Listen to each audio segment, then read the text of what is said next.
আসসালামু আলাইকুম এভরিওয়ান। আজকে আমি আপনাদের সাথে শেয়ার করছি সবচেয়ে সহজ এবং অনেক বেশি মজার একটি ডেজার্ট আইটেমের রেসিপি। মাত্র 2টি ডিম দিয়ে খুব সহজে এই ডেজার্টটি তৈরি করতে পারবেন। আমার কাছে মনে হয় এর থেকে সহজ এবং মজার ডেজার্ট আইটেম হয় না।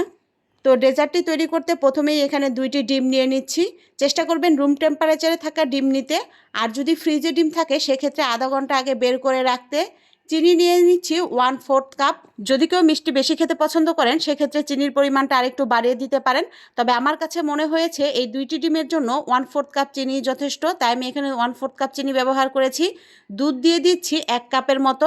অবশ্যই এখানে ঠান্ডা দুধটা ব্যবহার করবেন, গরম দুধ কোনোভাবে ব্যবহার করা যাবে না। দুধটাকে আগে থেকে জাল করে ঠান্ডা করে রেখেছিলাম। 1/3 কাপ গুঁড়ো দুধ দিয়ে দিচ্ছি এবং সবগুলো উপকরণ খুব ভালো করে মিশিয়ে নিচ্ছি। দিয়ে দিচ্ছি 1 চা চামচ ঘি। এই পুডিংয়ে ঘিয়ের ফ্লেভারটাও অনেক বেশি ভালো লাগে, তাই আমি এখানে 1 চা চামচ ঘি ব্যবহার করেছি। আপনারা চাইলে এখানে ঘিয়ের পরিবর্তে ভ্যানিলা এসেন্স বা অন্য কোনো এসেন্স ব্যবহার করতে পারেন, অথবা এটা বাদ দিতে পারেন। এটা টোটালি অপশনাল। এখানে একটা হিট প্রুফ বাটি নিয়ে নিচ্ছি। এখন হিট প্রুফ বাটিতে আমি সম্পূর্ণ মিশ্রণটা ঢেলে দিচ্ছি। কাচের অথবা স্টিলের যে কোনো বাটিতেই এই পুডিংটা সেট করতে পারেন, তবে কাচের বাটি নিলে অবশ্যই খেয়াল রাখবেন বাটিটা যেন হিট প্রুফ হয়, তা না হলে গরমে বাটিটা ফেটে যেতে পারে।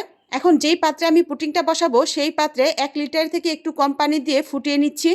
এই ফুটন্ত গরম পানিতে আগে থেকে তৈরি করে রাখা পুডিংয়ের মিশ্রণটা বসিয়ে নিচ্ছি এবং এইভাবে ঢেকে আমি জাল দিব প্রায় 2 মিনিটের মতো।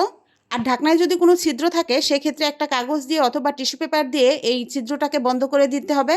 আমি একটু টিস্যু পেপার দিয়ে ছিদ্রগুলো বন্ধ করে দিচ্ছি। এখন এই অবস্থায় 2 মিনিটের মতো জাল করে নিব। আমি আবারও বলছি, যদি কাচের পাত্র ব্যবহার করেন সেক্ষেত্রে অবশ্যই হিট প্রুফ বাটি ব্যবহার করবেন, আর তা না হলে এই গরম পানিতে দেওয়ার সাথে সাথে কিন্তু বাটিটা ফেটে যাবে। আর হিট প্রুফ বাটি না থাকলে সেক্ষেত্রে স্টিলের বাটি ব্যবহার করবেন। 2 মিনিট পর আমি ঢাকনাটা খুলে দেখিয়ে দিচ্ছি পুডিংটা কতটা জমেছে।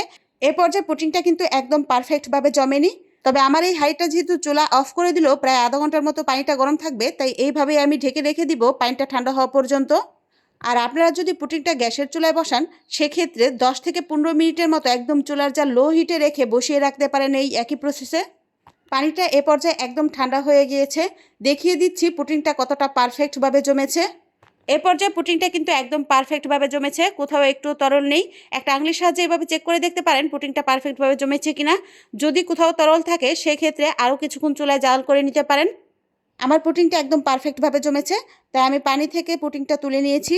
এখন পুডিংটাকে মোল্ড আউট করে একটু দেখিয়ে দিচ্ছি। ক্যারামেল পুডিংয়ের তুলনায় এই পুডিংটা তৈরি করা কিন্তু অনেক বেশি সহজ এবং খেতেও অনেক বেশি মজা হয়, তাই অবশ্যই একবার বাসায় ট্রাই করবেন। আশা করছি ভালো লাগবে। আর আজকের এই পুডিংয়ের রেসিপিটি যদি ভালো লাগে অবশ্যই ফ্যামিলি এবং ফ্রেন্ডসের সাথে শেয়ার করতে পারেন। যদি ইউটিউব থেকে দেখে থাকেন প্লিজ চ্যানেলটি সাবস্ক্রাইব করবেন, আর ফেসবুক থেকে দেখে থাকলে পেজটিকে ফলো করতে ভুলবেন না। সবাইকে অসংখ্য ধন্যবাদ জানিয়ে বিদায় নিচ্ছি। আল্লাহ হাফেজ।